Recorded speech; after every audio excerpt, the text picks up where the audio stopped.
Hanya lulusan SD? Bapak mau kerja sebagai apa di sini? Kami butuh programmer, sistem analis, data engineer, bukan pemulung. Mau bantu perusahaan? Dengan ijazah SD? Saya ini HRD. Saya tahu siapa yang cocok dan siapa yang enggak. Dan kamu, maaf ya, kamu tuh cuma buang-buang waktu kami. Silakan pulang. Dan jangan bikin malu diri sendiri. Assalamualaikum sahabat setia channel 1000 Kisah Nyata. Di dunia kerja, banyak orang melihat dari gelar, penampilan, dan seberapa mahal jas yang kita pakai. Tapi hari ini, aku ingin kamu dengar satu cerita tentang seorang pria sederhana yang datang hanya dengan selembar ijazah SD dan baju yang bahkan tak layak disebut rapi. Ia dihina, diperolok, dianggap tak punya masa depan. Tapi 5 menit kemudian, seluruh sistem perusahaan kolaps. Karena pria itu bukan orang biasa. Namanya Fahri. Namun sebelum kita mulai ceritanya, mari semuanya untuk like, share, komen dari daerah mana kalian mendengarkan kisah ini, dan tentunya subscribe channel ini, agar kamu tidak ketinggalan kisah-kisah penuh inspirasi yang menggetarkan hati. Kami doakan yang sudah like dan subscribe channel ini semoga rezekinya selalu mengalir deras, segala urusan selalu dipermudah, dan doanya semoga diijabah oleh Allah Subhanahu wa Ta'ala.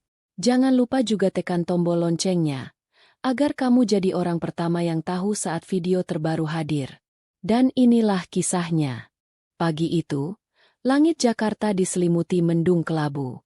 Lalu lintas padat seperti biasa, klakson bersahut-sahutan, dan deretan mobil mewah merayap perlahan di jalan utama Sudirman. Di tengah hiruk-pikuk kota yang tak pernah tidur itu, ada satu sosok yang melangkah pelan di trotoar. Langkahnya gontai, tapi penuh arah. Bajunya lusuh, celananya kebesaran dan tampak pernah dijahit sendiri dengan benang warna tak serasi. Rambutnya agak panjang, acak-acakan, dan wajahnya terlihat pucat, seperti sudah berhari-hari tak tidur cukup. Namanya Fahri. Tak ada yang menoleh, tak ada yang peduli. Bahkan petugas kebersihan pun tak menoleh saat ia lewat. Di mata orang-orang, Fahri tak lebih dari gembel jalanan yang mungkin sedang mencari sisa makanan atau tempat berteduh. Tapi pagi itu, Fahri bukan sedang mencari tempat istirahat.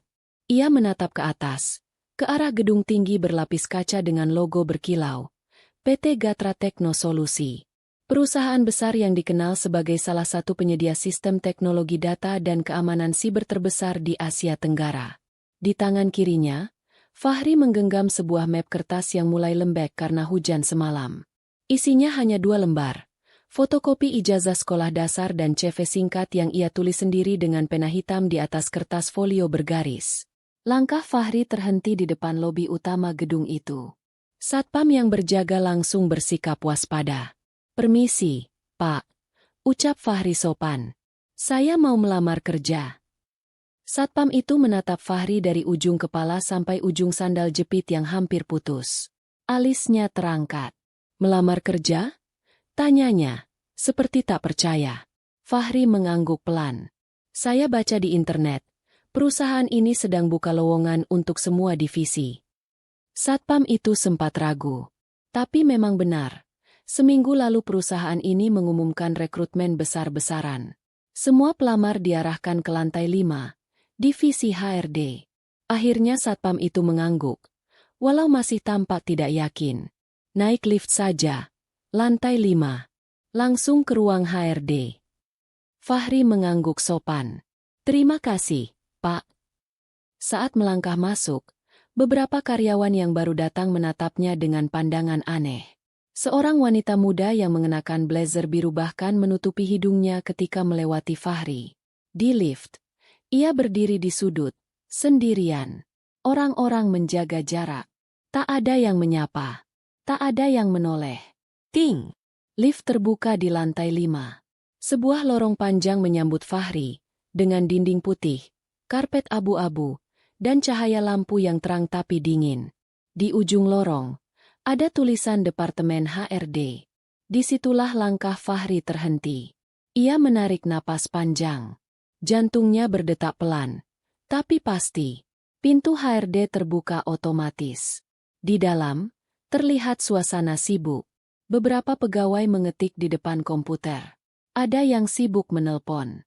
Di balik meja utama, duduk seorang wanita cantik berusia sekitar 30 tahunan.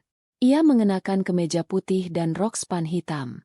Wajahnya tajam, elegan, dengan riasan tipis dan rambut terikat rapi. Namanya tertulis di papan nama kecil. Melati Senior HRD. Fahri berdiri beberapa detik, menunggu dipanggil. Tapi tak ada yang menyapanya. Akhirnya ia melangkah pelan ke meja depan. Suaranya lirih namun sopan. "Selamat pagi. Saya mau melamar kerja." Melati mendongak pelan. Tatapannya langsung berubah ketika melihat Fahri.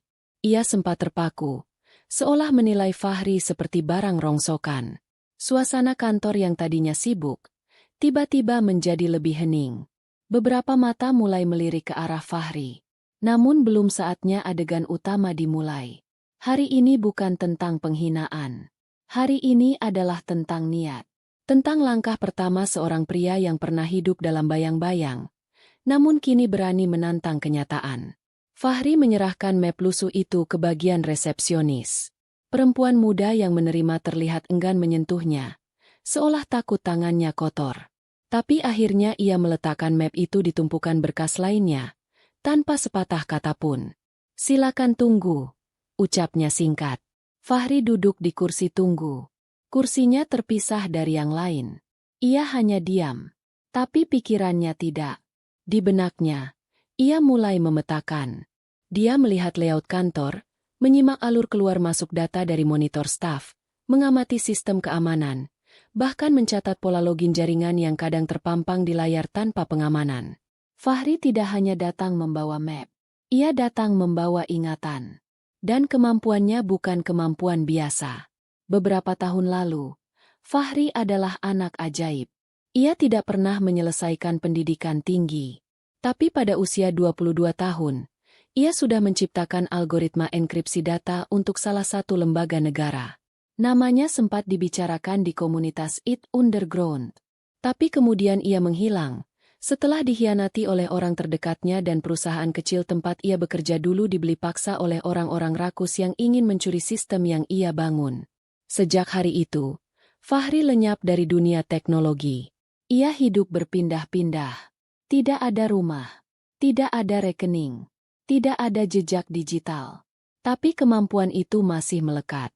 Ia hanya menunggu waktu dan tempat yang tepat. Dan hari ini, ia memilih kembali. Bukan untuk mencari pekerjaan, tapi untuk membongkar sesuatu yang lebih besar. PT Gatra Tekno Solusi bukan perusahaan sembarangan.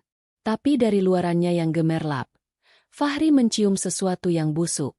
Korupsi, kebocoran dana, sistem yang dimanipulasi, dan HRD bernama Melati. Bukan hanya sosok yang akan mempermalukannya, tapi juga salah satu nama yang nantinya akan terguncang hebat ketika kebenaran terbuka. Fahri menatap jam di dinding. Sudah 25 menit ia menunggu. Tapi tidak ada panggilan. Tidak ada suara. Ia tahu, mereka sengaja mengabaikannya. Dan disitulah, babak sebenarnya akan dimulai.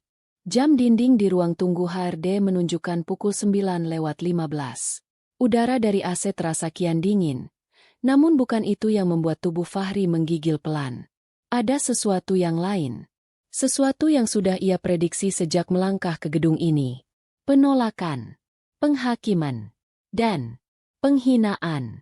Dari balik kaca bening ruang HRD, Melati mengintip ke arah Fahri yang masih duduk di kursi tunggu. Ia melipat tangannya di dada sambil menggeleng pelan. Raut wajahnya menahan tawa. "Dia masih di situ?" tanya seorang pria muda di sampingnya, rekan sesama HRD. Melati mendengus. "Masih. Ngotot banget mau dilamar. Padahal jelas-jelas baju kayak gitu, muka kayak gitu, mana mungkin kita terima." Pria muda itu tertawa. CV-nya aja cuma ditulis tangan. Dan cuma ijazah SD. Gila ya, orang zaman sekarang nekat banget. Dia pikir ini kantor apa? Pabrik tahu? Balas Melati sambil merapikan rambutnya. Tanpa mengetuk pintu, Melati akhirnya membuka kaca ruang tunggu dan keluar. Sepatu hak tingginya berbunyi tuk-tuk-tuk di atas lantai granit yang mengilap. Seluruh mata staf mulai melirik, karena mereka tahu akan ada hiburan kecil pagi ini. Fahri berdiri begitu melihat Melati mendekat. Ia tersenyum sopan dan menunduk sedikit. "Selamat pagi, Bu," sapanya lembut. Melati tidak membalas senyuman itu. Matanya hanya menatap Fahri seperti menilai barang rongsokan. "Kamu yang ngelamar kerja?" "Iya, Bu. Saya Fahri," jawabnya sambil menyerahkan kembali map lusuh yang ia bawa. "Saya tahu saya tidak punya ijazah tinggi, tapi saya terbiasa kerja dengan komputer. Saya juga pernah bikin sistem." Melati mengangkat tangan, menyela. "Stop. Kamu pikir semua orang bisa kerja di sini hanya karena bisa komputer?" Fahri terdiam. "Mas Fahri," lanjut Melati dengan nada mengejek. "Ini perusahaan teknologi. Kita nggak cuma butuh orang yang bisa ngetik atau install ulang Windows. Kita butuh orang yang ngerti coding, ngerti keamanan data, ngerti algoritma. Gaji karyawan di sini minimal 10 juta. Mas, kamu sendiri tahu nggak cara buka Excel?" Beberapa pegawai yang duduk di balik meja mulai tertawa kecil. Salah satu bahkan menutup mulutnya dengan tangan sambil menahan tawa. Situasi mulai memanas. Fahri tetap berdiri tegak. Matanya sedikit memerah, tapi bukan karena sedih. Ia sedang menahan sesuatu dalam dadanya. Sesuatu yang lama terpendam. "Saya bisa lebih dari itu, Bu," jawab Fahri akhirnya. "Saya pernah bangun sistem firewall dari nol. Saya tahu cara kerja database, pengamanan jaringan, bahkan..." Melati mengangkat alis tinggi. "Dari mana? Dari jalanan? Belajar di trotoar?" Suara tawa meledak. Fahri tetap diam. Tangannya mengepal di sisi badan. Tapi ia tidak melawan. Tidak membentak. Ia hanya menatap wajah Melati dalam-dalam. "Aduh, Mas. Melati berkata sambil geleng-geleng kepala. "Mau bantu perusahaan? Dengan ijazah SD? Saya ini HRD. Saya tahu siapa yang cocok dan siapa yang enggak. Dan kamu, maaf ya, kamu tuh cuma buang-buang waktu kami." "Bu, kamu lihat ini kantor? Lihat betapa bersih, rapi, teratur semuanya? Kita butuh orang yang profesional. Kamu bahkan gak bisa jaga penampilan sendiri." Fahri terdiam. "Kalau kamu beneran jenius, Mas, harusnya kamu udah diundang Google. Atau buka perusahaan sendiri. Bukan ngemis kerja di sini dengan CV kertas lecek kayak gini." Map itu dilempar pelan ke atas meja oleh Melati. Lalu ia berbalik ke arah rekan-rekannya yang kini tertawa bebas. "Tolong ya," kata Melati dingin. "Silakan pulang, dan jangan bikin malu diri sendiri." Fahri perlahan mengambil mapnya. Ia membungkuk sopan, meskipun hatinya terluka. Tapi sebelum pergi, ia mengarahkan pandangannya ke layar komputer terbuka di balik meja HRD. Di sana, tertulis laporan keuangan karyawan dengan rincian bonus yang mencurigakan. 2 nama mencuat, Melati Amalia dan Tata Suganda. Jumlah bonusnya 3 kali lipat dari staf biasa. Padahal perusahaan baru saja memotong anggaran karena alasan efisiensi. Di benak Fahri, semua mulai jelas. Ia ingat pola ini. Sama seperti korupsi sistematis yang pernah ia ungkap bertahun lalu. Perusahaan besar, proyek besar, lalu orang-orang serakah di dalamnya. Fahri tidak bicara. Ia hanya menyimpan informasi itu di kepalanya. Dan dalam hati, ia sudah mulai menghitung mundur. 5 menit dari sekarang adalah awal kejatuhan. Karena satu hal yang tak diketahui oleh Melati dan teman-temannya, Fahri tidak datang untuk mengemis pekerjaan. Ia datang untuk menilai seberapa dalam penyakit di dalam sistem mereka. Dan sayangnya, Melati termasuk salah satu sumbernya. Tanpa suara, Fahri melangkah keluar dari ruang HRD. Tapi di balik ketenangannya, ia sudah mempersiapkan sesuatu. Sesuatu yang akan membuat seluruh lantai 5 dan seluruh perusahaan ini terdiam. Langit masih mendung saat Fahri meninggalkan gedung itu. Di halaman depan, ia duduk sebentar di bangku taman kecil di sisi trotoar. Jemarinya merogoh saku dalam jaketnya yang kumal, lalu mengeluarkan sebuah benda kecil berwarna hitam, hampir tak mencolok. Sebuah perangkat saku, custom build, yang tak akan dikenali siapapun kecuali mereka yang benar-benar paham dunia di balik layar komputer. Fahri menatap gedung kaca yang menjulang tinggi di hadapannya. Di dalam sana, tawa masih menggema. Melati kembali duduk di kursinya, masih membicarakan Fahri dengan nada penuh penghinaan bersama dua staf lain. Mereka tertawa, menirukan cara bicara Fahri yang lembut dan sopan. Sesekali, salah satu dari mereka membuka media sosial, lalu menuliskan status. Baru saja HRD-in calon karyawan paling absurd sejagat. CV kertas lipat, lulusan SD, baju lusuh. Welcome to 2025, bro. Fahri melihat jam tangan usangnya. Detiknya terus berdetak. 5, 4, 3. Di lantai 8, yang menjadi pusat ruang server perusahaan, dua staf IT yang sedang mengawasi sistem jaringan mulai panik. Salah satu layar tiba-tiba mati, lalu menyala kembali. Tapi kini dengan layar hitam bertuliskan baris kode merah yang tidak mereka kenali. Apa ini? Kamu otak-atik barusan? Tanya salah satu dari mereka. Enggak. Itu server cadangan yang harusnya standby. Tapi ini, dia override sistem utama. Mereka langsung menghubungi supervisor. Dalam hitungan detik, ruangan menjadi darurat. File sistem gaji hilang dari direktori. Portal klien lumpuh. Email internal terkunci. Bahkan akses keluar masuk database klien dari luar negeri tiba-tiba terputus. Semua hanya menampilkan notifikasi. Akses ditolak. Otoritas tidak valid. Di ruang rapat direksi lantai 10, seorang manajer bergegas masuk. Wajahnya pucat pasi. Pak, sistem kita down. Semuanya. Kami tidak bisa akses data server utama. Bahkan bakupnya hilang. Direktur utama bangkit dari kursinya. Apa maksudnya? Ini sabotase. Sepertinya. Iya. Siapa yang bisa tembus masuk ke root server kita? Sistem itu kan dibangun 3 tahun lalu dengan level pengamanan berlapis. Sementara itu, di taman depan gedung, Fahri masih duduk diam. Tapi tangannya terus bekerja. Di layar kecil perangkatnya, tampak daftar akun internal terbuka satu persatu. Ia tidak mencuri, tidak merusak. Ia hanya membekukan semua sistem. Satu demi satu. Akun-akun yang dipalsukan. Rekening bayangan. Proyek fiktif. Bonus ganda atas nama Melati dan Tata yang dikamuflase sebagai pengembangan pelatihan. Semua Fahri telusuri, catat, dan rekam ke dalam sistemnya. Ia tahu sistem keamanan perusahaan ini, karena ia pernah membangunnya. Dulu, ketika namanya masih dipercaya oleh banyak perusahaan sebelum ia menghilang dari dunia.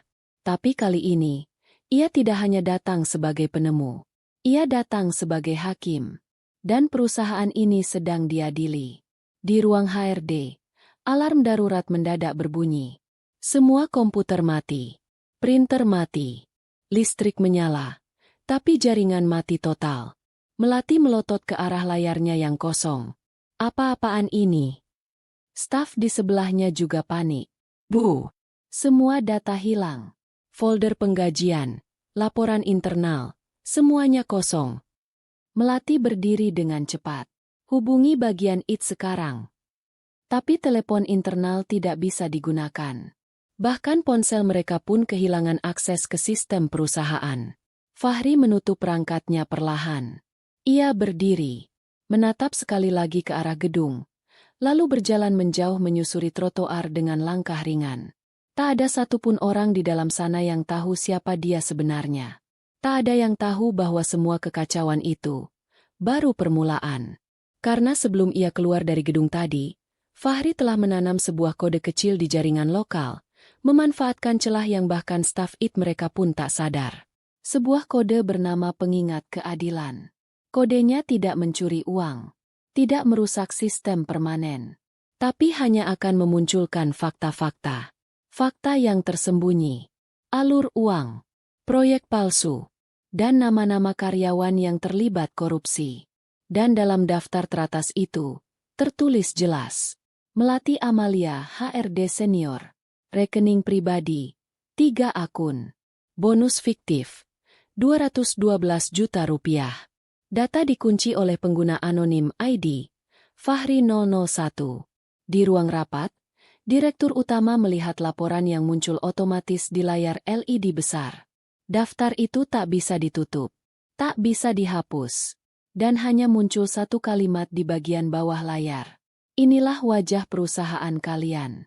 Lihatlah, sebelum semuanya jatuh lebih dalam lagi. Pukul 10:20 Situasi di dalam gedung PT Gatra Tekno Solusi berubah menjadi kekacauan. Telepon darurat berdering terus-menerus. Beberapa klien besar dari luar negeri menghubungi melalui jalur alternatif. Seorang investor dari Tokyo menyampaikan protes resmi karena akses ke laporan kerjasama mereka hilang total.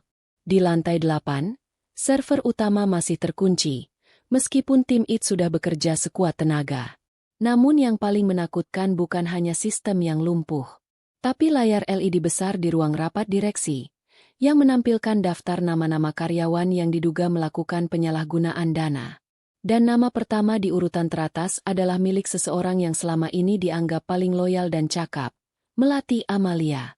Direktur Utama, Pak Dirga, berdiri sambil menatap layar dengan mata membelalak. Tangannya gemetar. Di layar itu tertulis detail laporan lengkap, seolah dibuat oleh tim audit profesional. Jumlah transaksi mencurigakan, nama rekening bayangan, hingga tanggal dan waktu pengambilan dana. Ini laporan audit internal? Siapa yang bisa dapat data sedetail ini? Ucapnya tergagap. Bukan dari kita, Pak. Jawab Kepala IT dengan suara panik. Itu bukan laporan internal. Itu sistem dari luar. Dan orang yang masuk tahu seluruh arsitektur jaringan kita. Dia bukan orang sembarangan. Dirga mengatupkan rahang. Berarti, ini kerjaan orang dalam. Bisa iya, bisa juga bukan. Tapi satu hal yang pasti, Pak, sistem ini dibobol oleh seseorang yang sangat tahu struktur keamanan kita, bahkan yang paling dalam. Sementara itu, di lantai 5, ruang HRD mulai tak karuan. Melati berjalan mondar-mandir. Ponselnya berdering terus, tapi tak bisa digunakan untuk mengakses sistem. Emailnya mati. Bahkan komputer cadangan pun ikut terkunci. Yang tersisa hanya laporan berisi namanya sendiri. Tata, rekannya sesama HRD, menggigit bibir. Mel, ini, serius? Nama kamu ada di atas daftar. Ada bukti transfer, Mel. Melati menoleh dengan wajah ketakutan. Aku nggak tahu itu dari mana. Aku cuma ikut sistem yang udah ada. Ya tapi sekarang kamu jadi sorotan utama. Itu data ditayangkan di ruang direksi. Semua atas nama kamu, Mel. Melati langsung mengambil tasnya. Ia mencoba kabur dari kantor. Tapi saat melewati lobi, 2 satpam berdiri di depan pintu keluar dengan wajah tegang. Maaf, Bu. Semua karyawan diminta tetap di dalam sampai ada perintah dari direksi. Melati memucat. Apa-apaan ini? Kalian pikir aku maling? Aku HRD senior di sini. Satpam itu menunduk. Kami hanya jalankan perintah, Bu. Di luar gedung, Fahri sudah berada 2 blok jauhnya.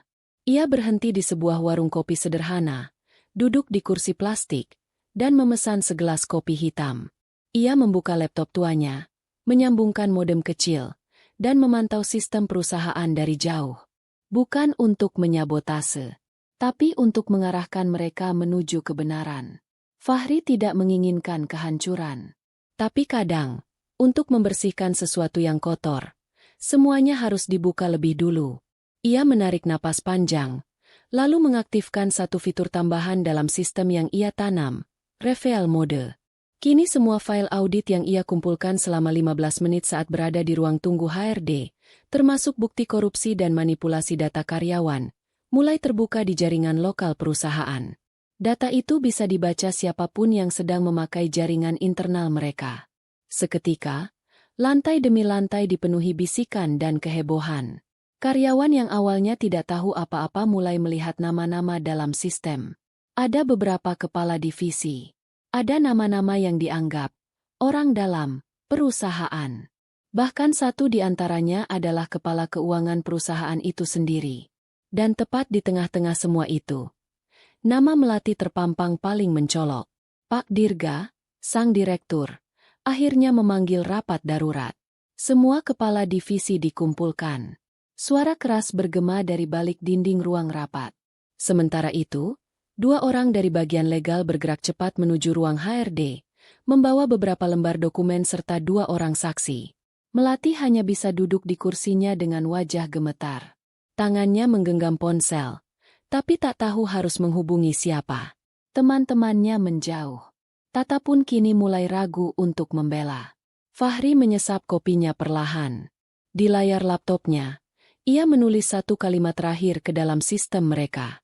Jika kalian ingin menyelamatkan perusahaan ini, jangan tutupi kebenaran. Mulailah dari dalam. Koneksi diputus. Laptop ditutup. Dan Fahri pun bangkit dari tempat duduknya, meninggalkan warung kecil itu, melangkah tanpa terburu-buru.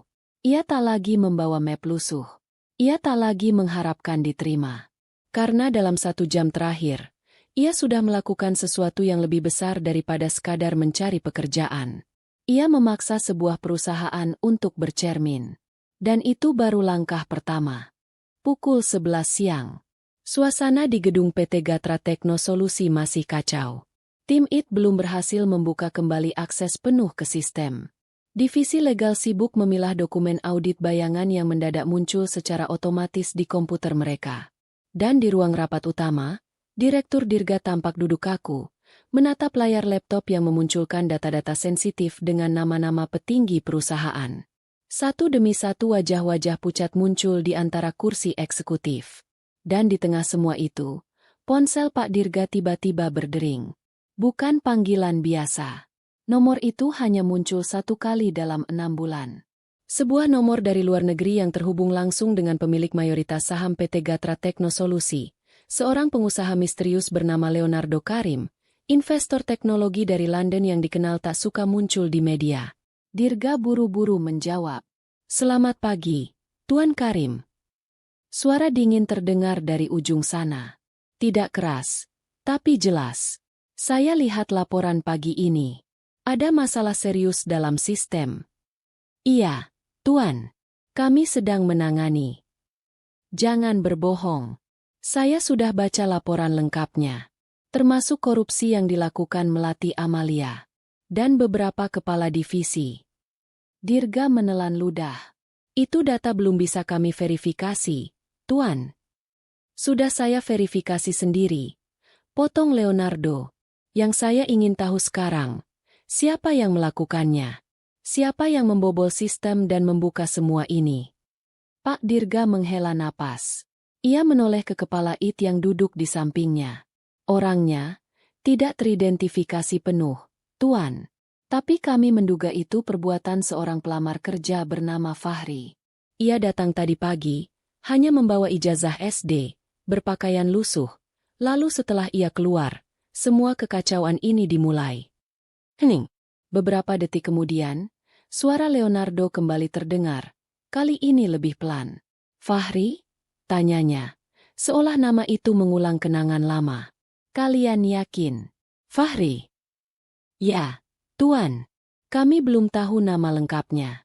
Tapi, dia menyebut dirinya Fahri. Leonardo terdiam cukup lama. Lalu tiba-tiba tertawa pendek. Bukan karena geli, tapi karena merasa sesuatu akhirnya terjadi. Dengarkan saya baik-baik. Dirga, jangan sentuh dia. Jangan cari dia. Jangan buat masalah dengannya. Mulai hari ini, saya ambil alih seluruh operasional. Tapi Tuan, saya sudah mengirim tim saya dari Singapura. Mereka akan tiba sore ini. Mulai besok pagi, akan ada perubahan besar di kantor pusat. Siapkan ruang khusus. Dan panggil semua karyawan yang terlibat, termasuk Melati. Mereka akan diselidiki langsung oleh saya. Tapi soal Fahri, dia siapa sebenarnya, Tuan? Kali ini, Suara Leonardo menjadi lebih dalam. Dia bukan sembarang orang. Dulu, sebelum saya memiliki perusahaan ini, Fahri adalah otak di balik sistem keamanan yang kalian pakai. Dialah yang merancang struktur enkripsi kalian dari nol. Tapi orang-orang kalian waktu itu mencuri sistemnya, menyingkirkannya, dan menghapus namanya dari semua dokumen. Pak Dirga membatu. Leonardo melanjutkan. Dia jenius, tapi juga adil. Dan ketika dia kembali, itu bukan karena dia butuh pekerjaan, tapi karena dia ingin melihat apakah tempat ini masih bisa diselamatkan atau tidak. Sambungan telepon diputus. Pak Dirga menoleh perlahan ke seluruh ruangan. Di layar laptop yang masih menyala, data-data terus terbuka. Bukan hanya nama Melati, tapi juga data proyek-proyek fiktif dari tahun ke tahun. Semua tersusun rapi, dengan sumber data lengkap. Tak ada yang bisa menyangkal. Sementara itu, di luar gedung, Melati masih duduk di ruang kecil bersama 2 staf legal dan seorang pengacara perusahaan. Raut wajahnya panik. Keringat dingin membasahi pelipisnya. Sesekali ia mencoba menghubungi teman lamanya di bagian keuangan, berharap ada yang bisa menolong. Tapi satu demi satu pesan tak dibalas. Semua menjauh. Di kejauhan, dari balik jendela, ia melihat sebuah mobil hitam berhenti di depan gedung. Seorang pria tinggi mengenakan jas abu-abu turun dari mobil, lalu disambut oleh 4 orang asing bersetelan rapi.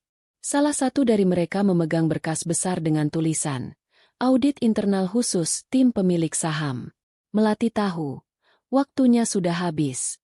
Di sisi lain kota, Fahri berjalan menyusuri jalan kecil di dekat stasiun Manggarai. Ia berhenti di sebuah kios penjual es kelapa, memesan 1 gelas, lalu duduk di bangku kayu tua. Ia membuka laptopnya, kali ini bukan untuk memantau perusahaan, tapi membuka file kecil yang tersimpan di folder paling tersembunyi. Data rahasia 2018, pembangunan Gedung Barat, bukti korupsi. Ia sudah menunggu bertahun-tahun untuk membongkar semuanya. Dan kini, babak itu baru saja dimulai.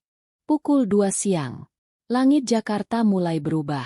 Awan gelap menggantung berat di atas gedung-gedung tinggi, menambah suasana mencekam yang sejak pagi sudah menyelimuti kantor pusat PT Gatra Tekno Solusi.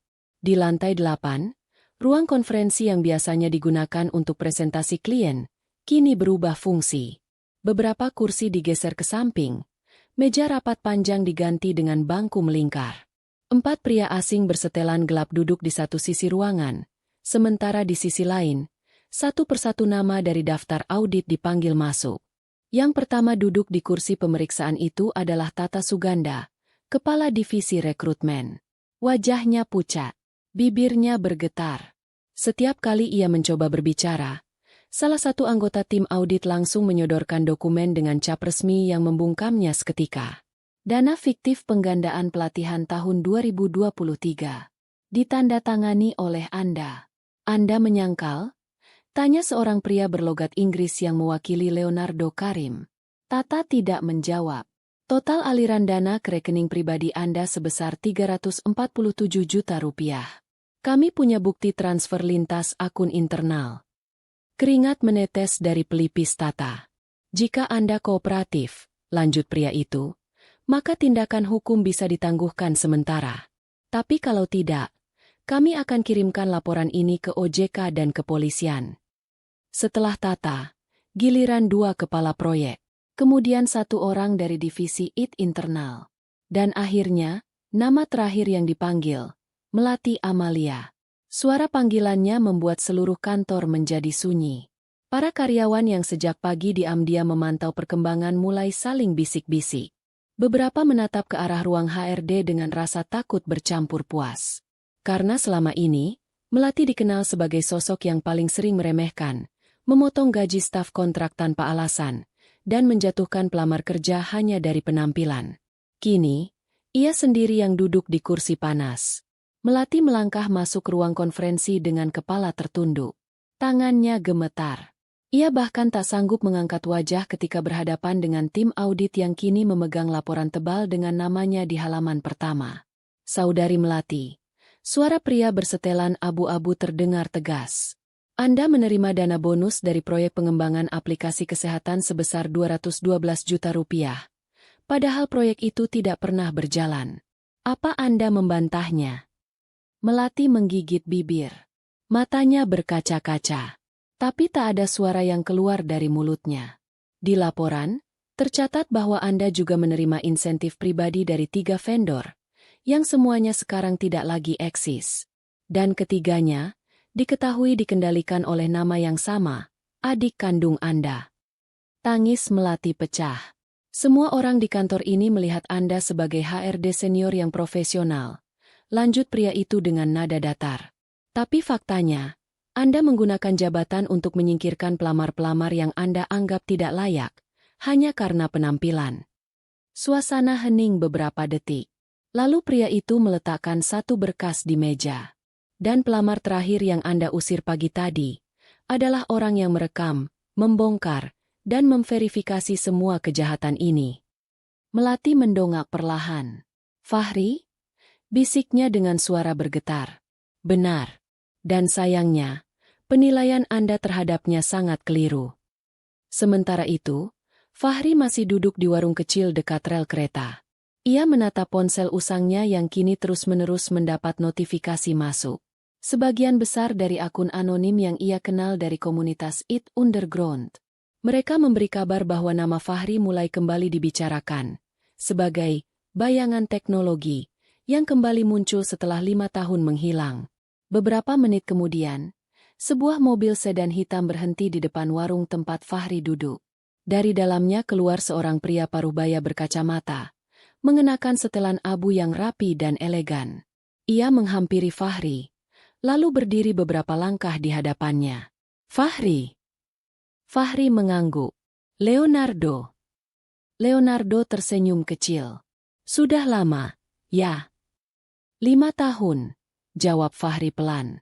Sejak aku memilih keluar dari semuanya. Leonardo menarik kursi plastik dan duduk di hadapan Fahri. Ia tidak terlihat seperti pengusaha besar. Tidak ada kesombongan. Hanya rasa hormat yang dalam terpancar dari caranya menatap Fahri. Aku tahu kau pasti akan kembali, ucap Leonardo. Karena hanya kau yang bisa membongkar semua ini. Fahri menghela napas. Aku tidak datang untuk balas dendam, Leo. Tapi aku ingin mereka belajar. Bahwa tidak semua yang terlihat sederhana itu lemah. Dan tidak semua yang memakai jas itu benar. Leonardo mengangguk pelan. Apa yang kau mau sekarang? Aku ingin mereka bertanggung jawab. Lalu aku ingin perusahaan ini diperbaiki. Tidak pakai topeng. Tidak pakai orang-orang licik yang hanya pandai bersilat kata. Leonardo menyodorkan map kecil. Kalau begitu, kembalilah. Tidak sebagai karyawan, tapi sebagai partner. Kau pegang penuh tim sistem. Aku serahkan semua data padamu. Dan jika kau setuju, kita buka cabang baru. Tapi kali ini, kau yang jadi otaknya. Bukan bayangan di belakang layar lagi. Fahri tidak langsung menjawab. Ia menatap jalan kecil di depannya. Kereta lewat. Suaranya memecah keheningan. Anak-anak kecil berlarian di trotoar. Tak tahu bahwa di balik warung sederhana itu, sedang terjadi kesepakatan yang bisa mengubah arah masa depan. Perlahan, Fahri mengangguk. Aku terima. Tapi syaratku cuma satu. Apa itu? Tanya Leonardo. Fahri menatap lurus ke matanya. Jangan pernah nilai seseorang dari bajunya lagi. Leonardo tersenyum. Kau tahu, aku justru memilihmu. Karena bajumu. Fahri tertawa pelan. Tawa yang tidak pernah terdengar selama 5 tahun terakhir. Dan sore itu, dengan satu keputusan kecil, seorang pria yang pernah dihina karena ijazah SD dan baju lusuh, akhirnya berdiri kembali. Bukan sebagai bayangan, tapi sebagai cahaya terang di tengah sistem yang kelam. Pagi berikutnya, suasana di kantor pusat PT Gatra Tekno Solusi berubah drastis. Tidak ada lagi tawa-tawa sinis dari ruang HRD. Tidak ada lagi wajah-wajah congkak yang biasanya berjalan dengan tumit tinggi dan dagu terangkat. Semua orang menunduk. Semua bergerak dengan pelan. Kantor yang biasanya penuh kesibukan itu kini terasa seperti ruang sidang besar yang sedang menunggu putusan. Di lobi utama, tampak sebuah meja kecil berdiri. Di atasnya terdapat sebuah papan bertuliskan, "Restrukturisasi internal, dilarang meninggalkan gedung tanpa izin." Satu persatu karyawan dipanggil ke ruangan untuk sesi verifikasi data. Di antara mereka, banyak yang terlihat gugup, khawatir apakah nama mereka akan muncul di dokumen audit yang tersebar semalam.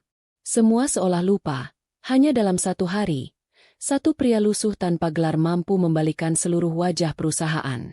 Dan pagi itu, tepat pukul 9, satu mobil hitam berhenti di depan lobi.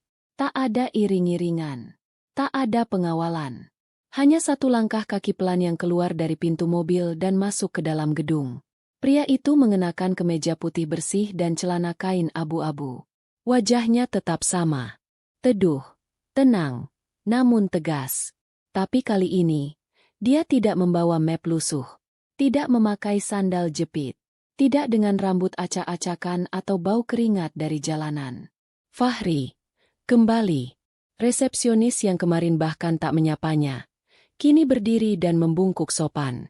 Satpam yang dulu meragukannya hanya bisa menatap dengan mulut setengah terbuka. Mereka semua tahu, pria itu bukan sekadar tamu. Dia bukan pelamar kerja. Dia adalah sosok yang berhasil membuka mata semua orang. Fahri langsung menuju lantai 10, ruang direksi. Begitu pintu lift terbuka, semua kepala menoleh. Beberapa manajer yang sebelumnya pernah melihatnya saat jadi pelamar, kini berdiri gugup. Bahkan ada yang langsung memalingkan muka. Pak Dirga, sang direktur utama, berdiri dari kursinya. Tidak ada senyum. Tidak ada kata basa-basi. Ia menunduk dalam-dalam. "Selamat datang kembali, Pak Fahri," ucapnya pelan. Fahri hanya mengangguk. "Saya bukan kembali. Saya hanya lewat. Tapi kali ini, saya ingin pastikan tidak ada lagi yang sembarangan menilai manusia." Leonardo yang sudah datang lebih dulu, berdiri dan menyambut Fahri dengan pelukan hangat. "Saya sudah umumkan pagi ini," ucap Leonardo. "Mulai sekarang, tim pengawasan sistem akan langsung dipimpin olehmu. Dan kamu punya hak penuh menentukan siapa yang layak bertahan, dan siapa yang harus pergi." Fahri mengangguk. Ia lalu berjalan ke arah layar besar di ruang rapat. Di sana, sistem perusahaan yang sempat lumpuh kini mulai kembali aktif. Tapi dengan satu perbedaan besar. Seluruh jaringan kini dipantau dari satu dashboard baru yang dibuat Fahri sendiri semalam, hanya dalam waktu 7 jam. Di layar itu, tertera nama tim baru. Unit Transparansi Internal dikelola oleh Fahri. Leonardo memberi isyarat ke salah satu stafnya. Tak lama, 2 petugas masuk membawa dokumen dan menyerahkannya ke Fahri. Di dalamnya, ada daftar nama-nama yang terlibat langsung dalam pelanggaran sistemik, manipulasi proyek, bonus siluman, dan pemalsuan laporan. Melati berada di urutan pertama. Fahri membuka mikrofonnya, menatap semua orang yang duduk di ruangan besar itu.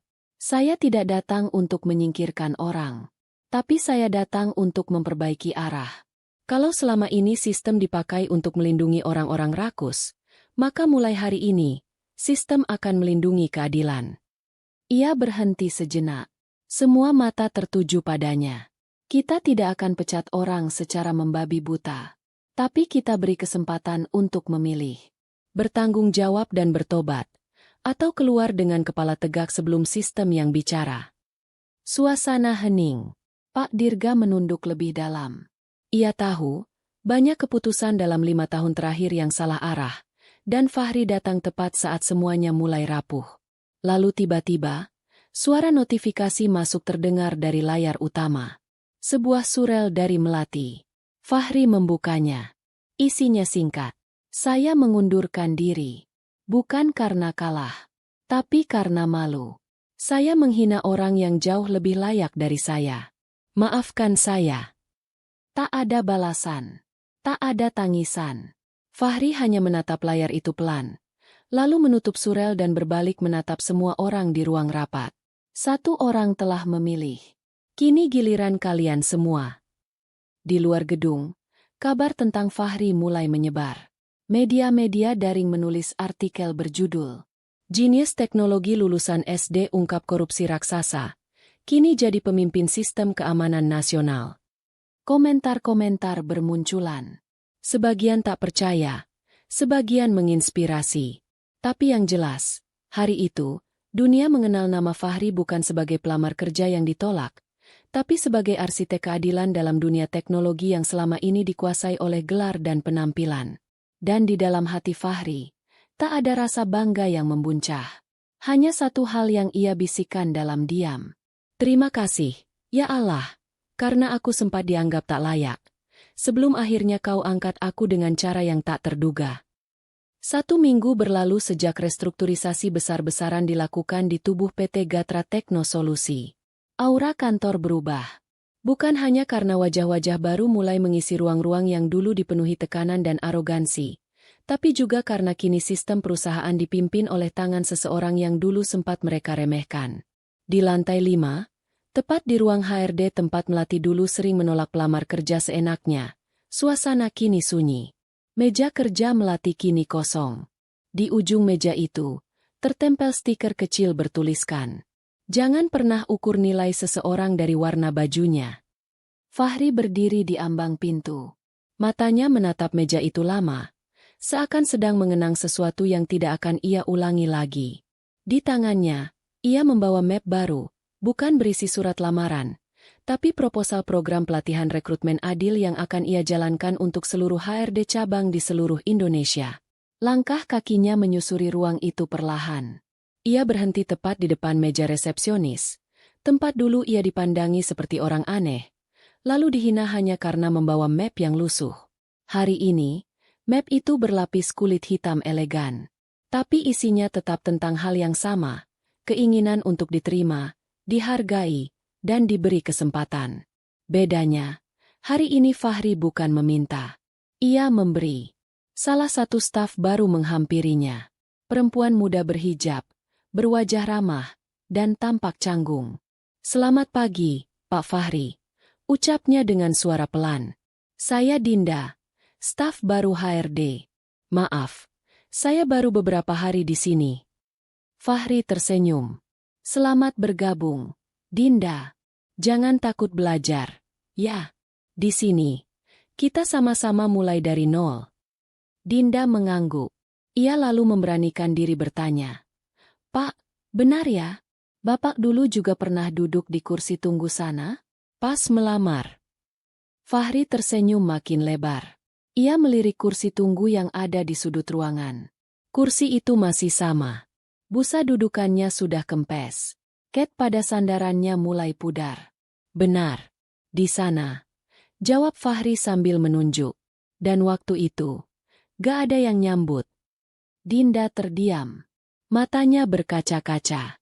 Ia sudah mendengar kisah itu dari beberapa senior. Tapi mendengarnya langsung dari Fahri membuat hatinya hangat. "Tapi sekarang saya balik ke sini," lanjut Fahri. "Bukan buat dilamar.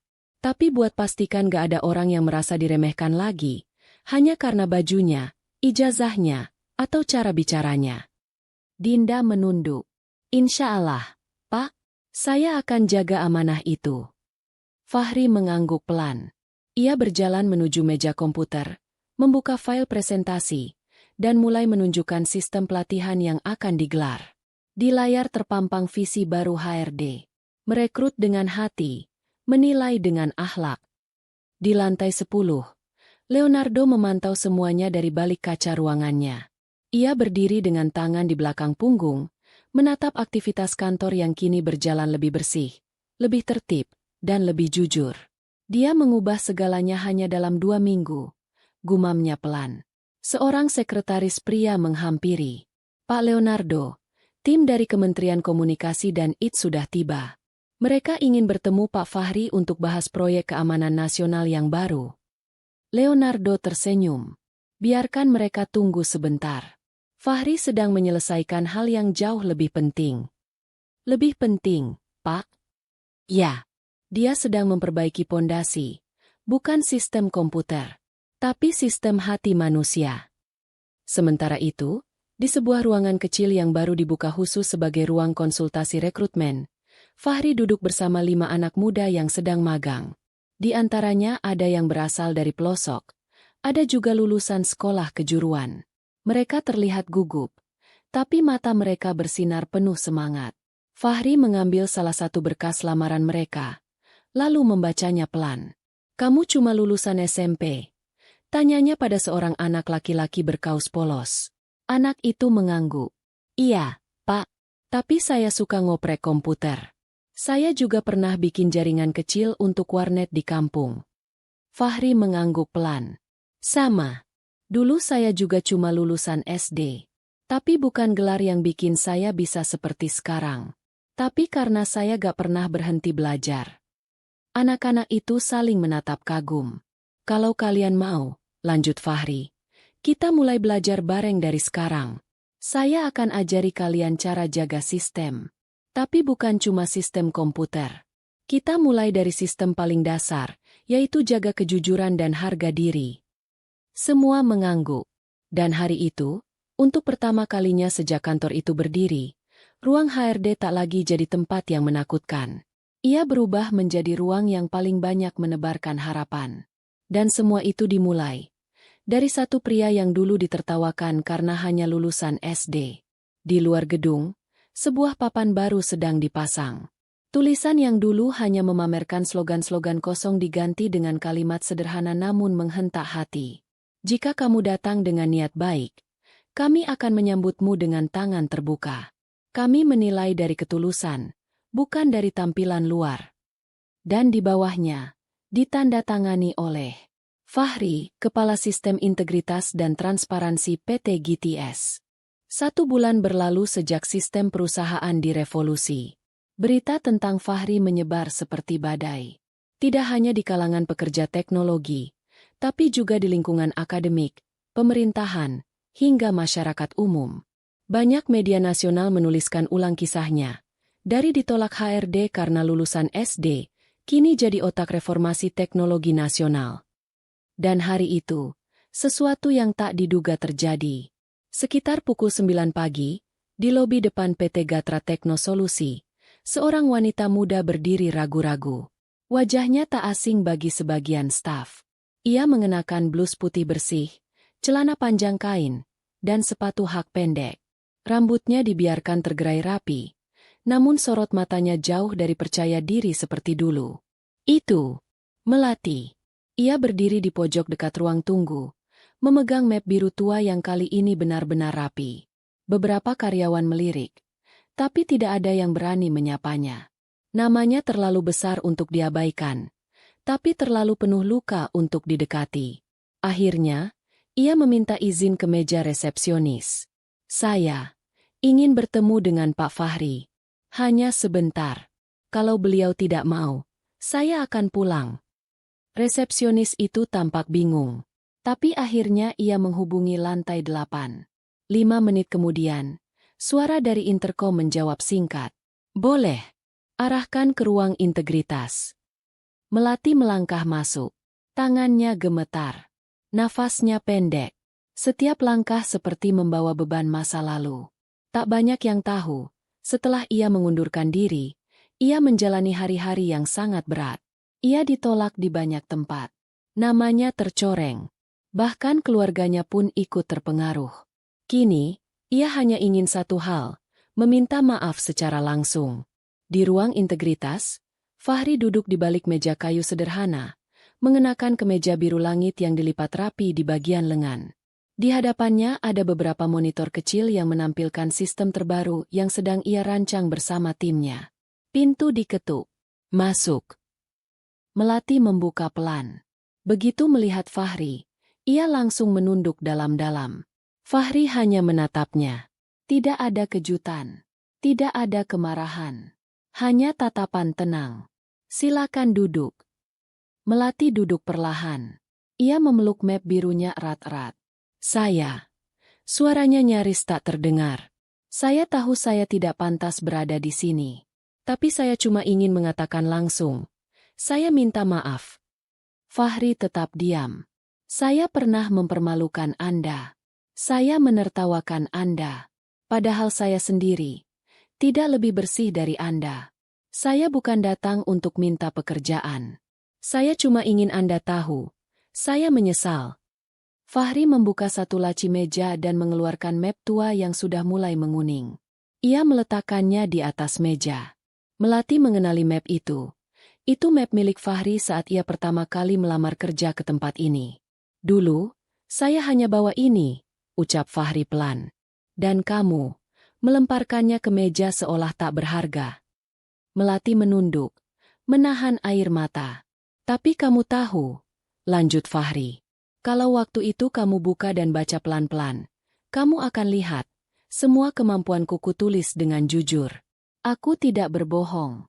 Aku hanya tidak punya cara untuk meyakinkanmu, karena aku tidak datang dengan jas. Melati menangis. Saya salah. Saya terlalu sibuk jadi penjaga pintu, sampai lupa bahwa kadang tamu yang datang adalah pemilik rumahnya sendiri. Fahri tersenyum tipis. Kamu pernah sangat menyakiti hatiku. Tapi aku bukan ingin kamu dihukum. Aku cuma ingin kamu belajar. Melati menghapus air matanya.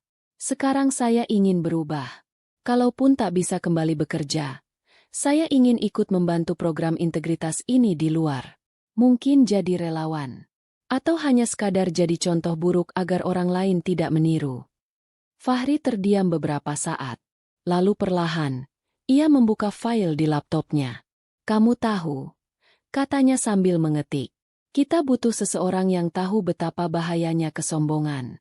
Yang pernah jatuh karena menilai dari luarnya saja. Supaya dia bisa mengajarkan HRD-HRD baru untuk tidak mengulang kesalahan yang sama. Melati mendongak pelan. Matanya membelalak.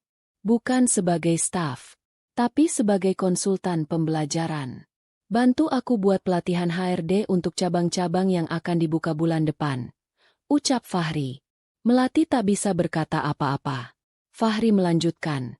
Tapi hanya jika kamu serius, rendah hati, dan benar-benar mau berubah. Di sini, kita bukan cari orang sempurna, tapi orang yang mau belajar. Melati bangkit dari kursinya. Ia berdiri, lalu membungkuk dalam-dalam. Terima kasih, Pak Fahri. Saya akan menebus semuanya. Fahri menutup map lusuh miliknya dan menaruhnya kembali di laci. Dan siang itu, di ruangan kecil yang dulu hanya tempat Fahri bermimpi, kini menjadi tempat bagi mereka yang mau menebus dan memperbaiki diri. Sementara itu, di luar kantor, seorang pria tua berambut putih dan bertubuh bungkuk sedang duduk di depan pagar gedung. Ia mengenakan kemeja batik usang dan memeluk map plastik hijau. Tak ada yang memperhatikannya. Beberapa karyawan melewati begitu saja. Namun tak lama, seorang petugas keamanan menghampirinya. Pak, mau kemana? Pria tua itu menjawab lirih. Saya mau lamar kerja, nak, katanya. Di sini gak lihat orang dari bajunya. Katanya, kalau niat kita baik, mereka akan terima dengan tangan terbuka. Petugas itu tertegun. Lalu tersenyum. Mari, Pak, saya antar ke ruang integritas. Di sini, pintunya selalu terbuka untuk orang-orang baik. Hari itu hujan turun pelan. Rintiknya membasahi kaca-kaca tinggi gedung PT Gatra Tekno Solusi, memantulkan bayangan lampu-lampu putih dari dalam ruangan. Namun, tak ada yang terburu-buru pulang. Tak ada pegawai yang mengeluh tentang lembur. Bahkan kantor tetap penuh hingga malam datang. Sebab malam ini, ada pelatihan terakhir. Pelatihan yang bukan sekadar tentang sistem, tapi tentang bagaimana manusia memandang manusia lainnya. Di auditorium utama, puluhan karyawan duduk rapi. Di depan mereka, berdiri Fahri, dengan mikrofon di tangan, kemeja putih sederhana, dan nada bicara yang tidak seperti bos, tapi seperti guru yang pernah tertolak. Dulu, kata Fahri memulai, aku pernah duduk di kursi paling belakang. Memandang layar ini sama seperti kalian sekarang. Tapi aku tidak bisa bicara, tidak bisa menjelaskan siapa aku, karena tidak ada yang mau dengar. Hari ini, aku di sini, bukan untuk menuntut, tapi untuk mengingatkan. Ruangan sunyi. Hanya suara rintik hujan di atap kaca yang terdengar samar. Di dunia kerja, kita diajarkan mengukur kompetensi. Tapi kita sering lupa mengukur niat. Kita sering cari gelar, tapi melupakan karakter. Kita terlalu sibuk melihat sepatu orang lain, sampai tidak sadar. Mereka tetap berjalan meski telanjang kaki. Salah satu staf wanita mulai menitikkan air mata. Di sebelahnya, seorang kepala divisi yang dulu pernah menolak pelamar hanya karena tidak punya akun LinkedIn kini menunduk dalam-dalam. Mulai malam ini, lanjut Fahri, semua pelamar yang datang ke tempat ini akan disambut. Mungkin tidak semua langsung diterima. Tapi tidak satu pun dari mereka boleh dipermalukan. Karena kita tidak tahu siapa yang akan kembali 5 tahun dari sekarang dan duduk di kursi ini menggantikan kita semua. Ia berhenti sebentar, lalu membuka layar besar di belakangnya. Terpampang foto-foto puluhan pelamar yang pernah ditolak, namun kini diberi kesempatan mengikuti pelatihan langsung bersama Fahri. Beberapa di antaranya bahkan kini menjadi bagian dari tim audit internal. Dan di pojok kanan layar, tampak satu foto yang membuat semua hadirin tercekat. Foto Fahri, duduk di kursi tunggu ruang HRD, dengan map lusuh di pangkuannya. Foto ini adalah alasan kenapa kita harus berhenti meremehkan. Karena mungkin, di hari paling rendah kita, Allah sedang menyembunyikan hari paling tinggi kita. Suara tepuk tangan pecah. Beberapa berdiri. Beberapa menatap layar dengan mata berkaca-kaca. Usai pelatihan, Fahri kembali ke ruangannya. Ia duduk sendiri. Laptopnya terbuka, menampilkan sistem baru yang ia rancang untuk seluruh cabang perusahaan. Tapi malam itu, ia tidak mengetik. Ia hanya duduk diam, memandangi satu berkas kecil di mejanya. Map biru tua.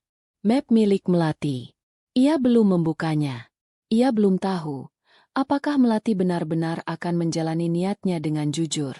Tapi ia percaya satu hal, manusia selalu bisa berubah, jika diberi ruang untuk belajar. Saat itulah, pintu ruangannya diketuk. Masuk. Seorang pria tua masuk. Ia yang tadi pagi duduk di depan pagar. Kini sudah mandi, memakai baju pinjaman dari koperasi karyawan. Di tangannya masih ada map hijau plastik yang ia peluk erat. Fahri berdiri. Selamat malam, Pak. Sapanya hangat. Pria tua itu menunduk. Maaf ganggu malam-malam. Saya dengar, di sini, gak lihat orang dari umur atau baju.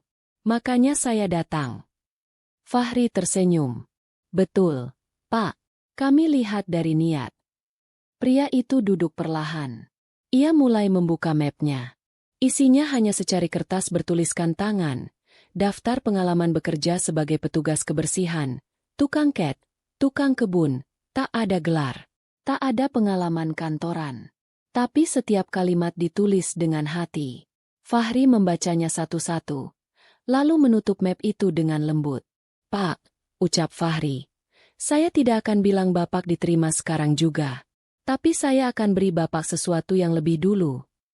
Apa itu, Nak? Fahri berdiri dan menghampiri papan kayu kecil di dinding. Ia membuka laci, mengambil kartu ID dan menyodorkannya. Ini kartu pelatihan. Mulai besok pagi, Bapak ikut kelas integritas. 3 bulan. Setelah itu, kita nilai bersama. Pria tua itu menggenggam kartu itu dengan tangan gemetar. Terima kasih, Nak. Saya belum pernah dihargai seperti ini. Fahri menatapnya dalam. Dulu saya juga belum pernah, ucap Fahri. Tapi sejak saya tahu rasanya diremehkan, saya janji, tidak akan ada lagi orang yang harus merasa begitu selama saya masih duduk di kursi ini. Dan malam itu, lampu ruang integritas tetap menyala.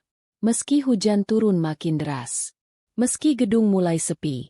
Karena di dalamnya, ada satu pria yang pernah ditertawakan karena hanya lulusan SD. Kini memimpin perusahaan dengan satu prinsip yang tak pernah berubah. Pintu ini akan selalu terbuka untuk orang-orang yang tulus datang. Cerita selesai. Di akhir cerita ini, kita belajar bahwa kemampuan bukan selalu tentang gelar. Harga diri bukan ditentukan oleh sepatu mahal, tapi oleh cara kita memperlakukan orang lain. Fahri tidak datang untuk membalas. Ia datang untuk memperbaiki. Dan hari ini, ia buktikan bahwa dari tempat rendah sekalipun, seseorang bisa naik ke tempat tertinggi. Jangan pernah remehkan siapapun. karena bisa jadi orang yang kau tolak hari ini adalah orang yang akan menyelamatkanmu esok. Terima kasih sudah menonton. Jangan lupa subscribe dan bagikan kisah ini, karena mungkin ada seseorang di luar sana yang butuh harapan, seperti Fahri dulu. Sampai jumpa di video berikutnya. Wassalamualaikum warahmatullahi wabarakatuh. Hanya lulusan SD? Bapak mau kerja sebagai apa di sini?